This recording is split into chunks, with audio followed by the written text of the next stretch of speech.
Hello friends, welcome back to Suresh shoots TV. இன்றைக்கான video பார்த்தீங்கன்னா greatest all time. அது வந்து நார்த் இந்தியாவில் வந்து கிராஸ் கலெக்ஷன் பார்த்தீங்கன்னா 13.49 கோடி கிட்ட கலெக்ஷன் பண்ணியிருக்கு. அது பயங்கர ஒரு ஒரு இதாக போய்கிட்டு இருக்கு. அதுவும் அஃபிஷியலாகவே அவங்க வந்து அனௌன்ஸ் பண்ணிட்டாங்க. நார்த் இந்தியா கிராஸ் கலெக்ஷன் வந்து இது மலேசியாவில் வந்து எவ்வளோ அடிச்சிருக்கு பார்த்தீங்கன்னா 10 மில்லியன் கிட்ட அடிச்சிருக்கு. அது வந்து எவ்வளோ நம்ம இந்தியன் மணி படி எவ்வளோன்னு பார்த்தீங்கன்னா 19.23 கோடி கிட்ட கலெக்ஷன் பண்ணியிருக்கு ஃப்ரெண்ட்ஸ். அது இல்லாமல் பயங்கரமா ஒரு வசூல் வேட்டையில போய்க்கிட்டு இருக்கு கிரேட்டஸ்ட் ஆல் டைம். அது இல்லாம தமிழ்நாட்டுல வந்து இன்னைக்கு வந்து 100 கோடிய தொட்டுருச்சு.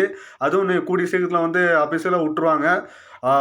கிரேட்டஸ்ட் ஆல் டைம் வந்து ஒரு பட்டி தொட்டும் ஒரு வெற்றிகரமாக பாக்ஸ் ஆஃபீஸ்ல நொறுக்கிட்டு இருக்கு ஃப்ரெண்ட்ஸ். அது இல்லாம கிரேட்டஸ்ட் ஆல் டைம் வந்து புக்கிங்லும் பயங்கரமா போய்க்கிட்டு இருக்கு. அது இல்லாம எல்லா மக்களும் ரிப்பீட் ஆடியன்ஸா பார்த்துக்கிட்டு இருக்காங்க தியேட்டர்ல போய்.